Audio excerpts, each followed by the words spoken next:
Arizona basketball next year and talking a little bit of NBA League and how the Cats have performed. Let's get to it.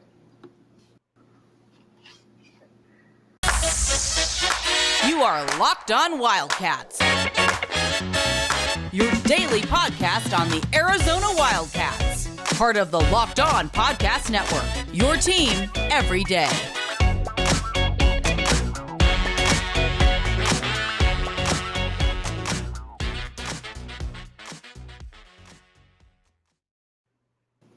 Thanks for keeping it locked on Wildcats. I am your host, Mike Luke, joined by the great John Schuster. I have been in Los Angeles for the last week. John Schuster has not. He has been here in California, or in Arizona. I've been in California. Hello, John Schuster. Hello, Mike Luke. The beauty of this is that we can be anywhere. And right now, you are where you are, and I am where I am. All right, I'm going to say this real quick. As somebody who doesn't travel a ton, but I'm going to say this. I understand the allure of the surrounding counties of LA. I in no way, shape, or form understand the allure of living, and you and I have talked about this, living in LA County itself. LA County does absolutely nothing for me. And by nothing, I mean less than nothing. I will live in Tucson every day of the week before LA County. And Tucson is a hellscape. Laid out in many of the same ways, with a lot of neighborhoods that are going to crap or have gone to crap, and that is expanding. And Los Angeles is ahead of the curve. Los Angeles is basically Mad Max. But if you can stay in a lot of the very nice suburbs, then you know that is a way to approach it. But in the summer of hellscape, that is basically the end of your travel log. But it's very important for folks who might be going to Southern California. Now they know yet again that Mike Luke has told them LA no, surrounding areas and Orange County C. And our good friend Kevin Woodman says hello to everybody out there. Kevin appreciates all the support and all the love, so throwing that out there as well. All right. Let's talk a little bit of NBA Summer League, which you've watched none of, and I've watched a little bit of.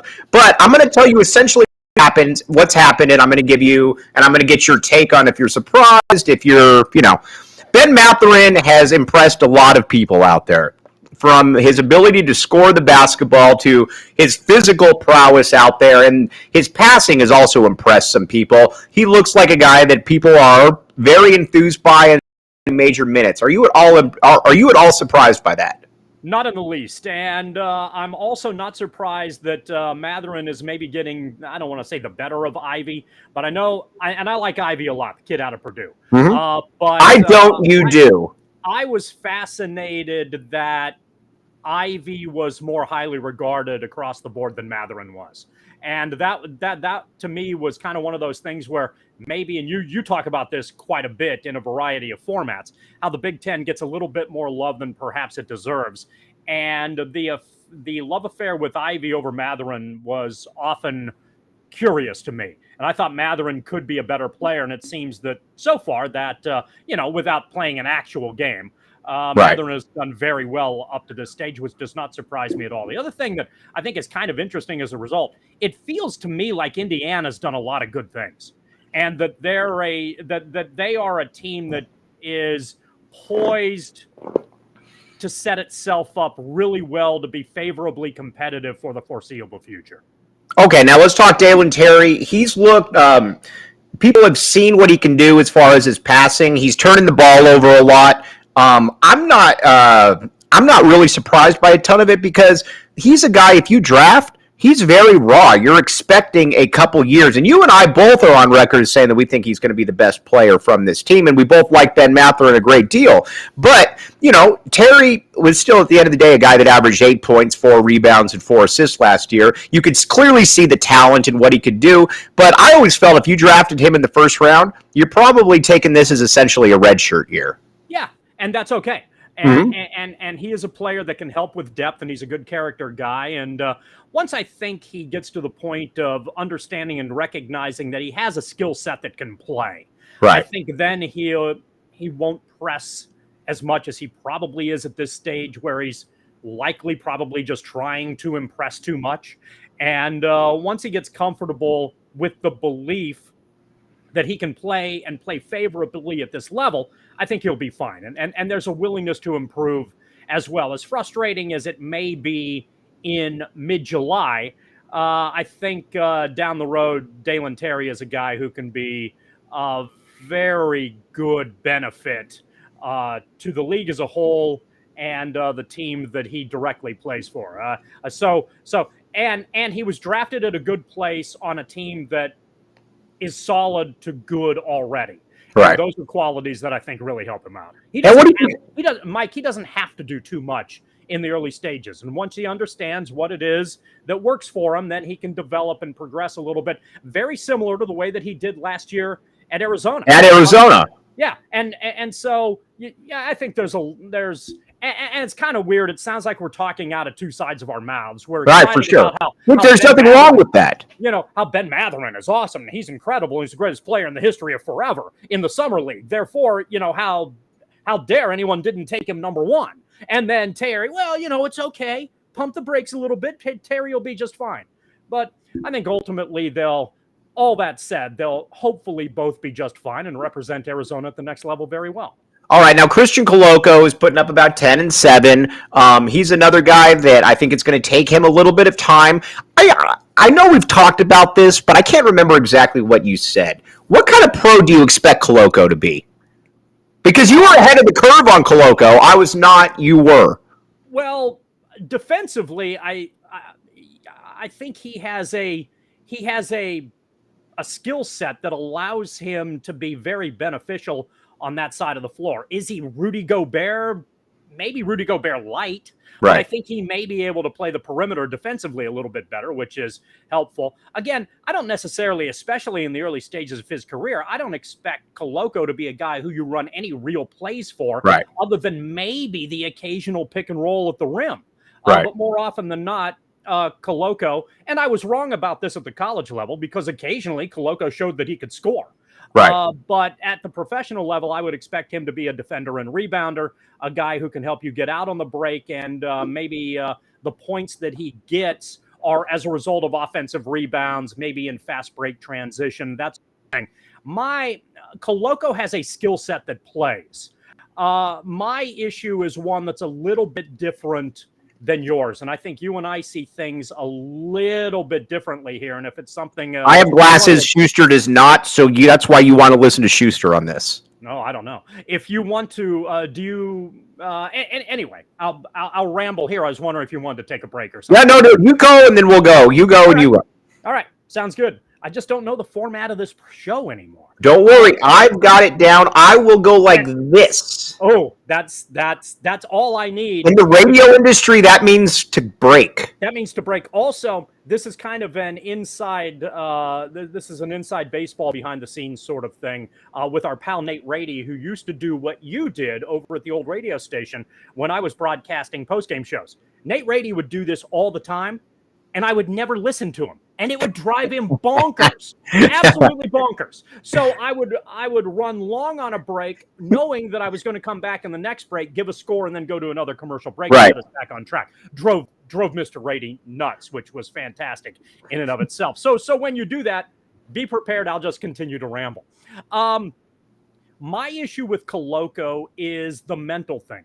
You have talked a lot about how Tommy Lloyd dealt with Koloko very well above the neck because he supported him on a fairly regular basis, and that was something that allowed Koloko to flourish and develop because he wasn't being beaten down all the time, and Koloko doesn't have the personality at this stage to be able to adapt to that particularly well. So if you beat down on him and constantly criticize him, he kind of goes into wallflower mode and then isn't an effective player for you. Whereas if you build him up and say, this is what you need to do, get it done, everything's okay, it's cool, then Koloko has a better opportunity to flourish. In the NBA, where there's money on the line and results are important, if Koloko doesn't play well, I think it behooves him to either himself mature and understand that he's going to have to deal with some legitimate criticism that isn't very nice and isn't very supportive and isn't quote unquote loving. Right. he's going to have somebody who's a buffer that supports him a little bit at this level. And if that happens and they realize this, then Koloko can benefit as a result. That is and has always been my biggest concern about Koloko at the next level. Not that he doesn't have the skill set to play at the next level, not that he isn't able, not that he can't guard 4 positions theoretically on the floor and be a capable pro. But when things don't go well for him and he gets yelled at, how is he going to respond? And if he's at a point where he knows that that's part and parcel to the landscape and he responds well, then that's good news. But if he doesn't, then, that could be a real problem that needs to be addressed. And the way that it's addressed, I think, could be interesting to see. Okay, now let's talk about Rock Auto. One thing with Rock Auto is that you don't need to worry about anything. If you basically, you know what, John Schuster, sometimes I get ahead of myself. Mm-hmm. Tell people about Rock Auto. Now, let me tell you about Rock Auto, Mike Luke. I'd be happy to do so. First off, rockauto.com. That's pretty easy. You know how to spell rock, you know how to spell auto. You put the 2 words together, add a .com, and you'll find the website. When you find the website, then you'll be able to search for a bunch of parts. Those parts will come to you. They'll often come to you at a cheaper price. They'll be delivered to you. The convenience will be great. Now, from there, you can decide how it is you want to put that part in your car. Can you do it yourself? Can you find a mechanic who does it for you? Whatever that avenue is, Rock Auto makes the part finding process a heck of a lot easier and hopefully in the long term, a lot more fiscally responsible as well. And like you said, a lot of people that like to do their own stuff, like a John Schuster, that's where you look at it and you say to yourself, you know what? If John Schuster can do it, I can do it. We're going to take We're going to take a quick break. Thanks for keeping it locked on Wildcats. I am your host, Mike Luke. All right, Schuster, we talked about these guys that have gone on to the NBA riches. What is your biggest concern for next year's Arizona basketball team? Defense and athleticism, probably. Right. Did I go out on a limb there, Mike? Right. No, not really. Let's see. You lose Koloko, a 7-footer who can run the floor and helps you defensively on the interior. You have a guy with length and athleticism who sees the floor in Dalen Terry, and you have a guy in Benn Mathurin who can jump out of the gym and perhaps score 30 points a game if you need him to. Right. If you lose those 3, all of whom are superior athletes, what might be Arizona's concern this year? Correct. Well, I can't even imagine. I can't even. None of us can possibly imagine that. So yeah, that is obviously something that Arizona and a lot of really good college basketball teams ultimately have to deal with. And I think one of the things that'll be fascinating throughout the course of last year, and I apologize again for using the Gonzaga comparison, but I'm going to use. No, you should use the Gonzaga comparison. It's a very apropos comparison. Well, here's where the apropos comparison is going this time. The year before, Gonzaga was considered the number 1 team in the country all the way through. They were trying to, run the table and go undefeated, and obviously lost to Baylor, who was the other really good team in the country. Those 2 teams were the 2 best teams in the country, and the way that the tournament played itself out worked in a way that allowed the 2 of them to play each other in the national championship game. And Baylor on that night showed that it was a better basketball team. However, on that team for Gonzaga, they had Jalen Suggs and there was another. Jalen Suggs, you also had really instrumental, good player that helped them athletically. Yes. I know you're talking about. Yeah. So the following year, when Gonzaga was a number 1 seed, I never really felt that Gonzaga was as good last year as the year that they had Jalen Suggs. And I thought at some point they were going to recognize or discover is probably a better word, that not having a guy of that talent is going to be a problem for you. And it turned out to be, I think that was probably true. Very good season, but last year's Gonzaga team just wasn't as good as the year before.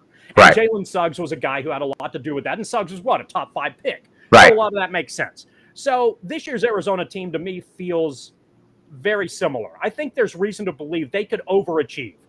Lloyd's system in the regular season works.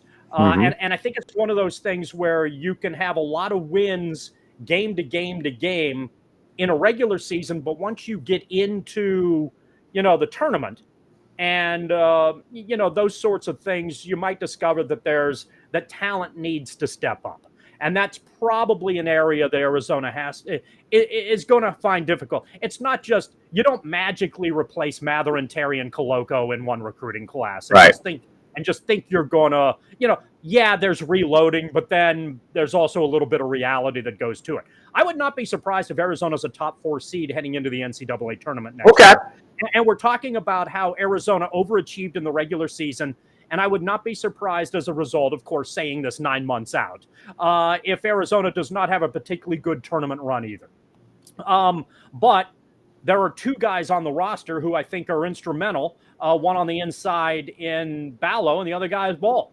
And those 2 guys need to fill positions to try to close the gap as much as they can to give Arizona the best chance it can to be effective in the long run from game to game over the course of 22 and 23. Are we at the point where, you know what, let's take a quick break right here. I want to talk to you first, though, about Built Bar.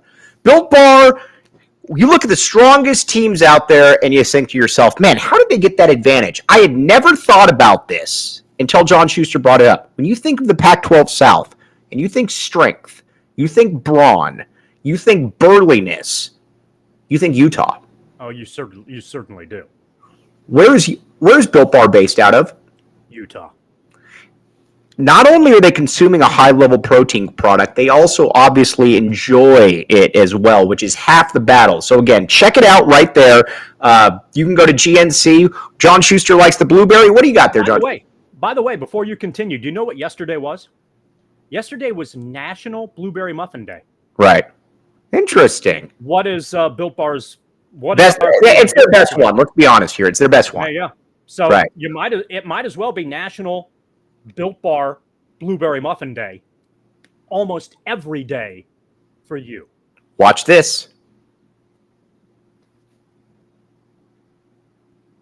Thanks for keeping it locked on, Wildcats. I am your host, Mike Luke. You made an interesting point there, John Schuster. We're talking about Arizona basketball for this coming season. I am of the point now where it's, again, I'm not comparing Tommy Lloyd to Lute Olson. I'll allow you to compare Mark Few to Lute Olson. But I am not comparing Tommy Lloyd to Lute Olson. Let's be clear here. But I do wonder, are we at the point where he's such a good coach and we should have enough faith in his roster construction that Arizona pretty much every year is going to be a top 25 team? It's just if they're going to be elite or if they're going to be 15 to 25? No. Oh, all right, go ahead. No, because we're only in year 2. So But you've been following the Gonzaga fact. Yeah. You've been following from a long. Okay, go ahead. Okay. And I think if you had asked this question in 1988 or 89 about Lute Olson in Arizona, I'm not sure the answer would have been different either. We wouldn't have known that answer until about 1994 or 1993 when Arizona was still trying to, when Arizona was still somehow winning regular season tournaments and the rest of it and ended up being ranked higher because their system worked really well. And in the regular season, they played game to game to game very well. Is it likely that we're moving in that direction? Clearly, I believe so. But in just year 2, I don't know. And can he recruit? Does the recruiting work? Do the pieces fit together? I know the track record and his participation at Gonzaga is significant. And if I were a betting man at some place like BetOnline, BetOnline Sportsbook. Yes, thank you for the right for the right website address there. Then I would heavily lean in the direction of Tommy Lloyd being that kind of coach for Arizona. And I think even with whatever the dynamic is happening with mega conferences and not this conference and where the hell Arizona is even going to be next week, let alone 10 years from now, I think because Lloyd has connections to an international market that has a lot better talent than it used to, that bodes well for the U of A. I think the system, as difficult as it is to defend, is relatively easy to teach. And those things help Arizona get a little bit ahead of the curve as well. So I think we're talking semantics. More likely than not, you are correct. We're at the point where Arizona is going to be a major factor on the national stage on a consistent year-to-year basis, but still just being at the onset of year 2, there are still legitimately some questions out there, I think. All right. John Schuster, the pro that he is, we're approaching that 20-minute mark right there. Schu, Really appreciate you hopping on right here. I'm Mike Luke. We will be back with you soon. You've been listening to the Locked On Wildcats.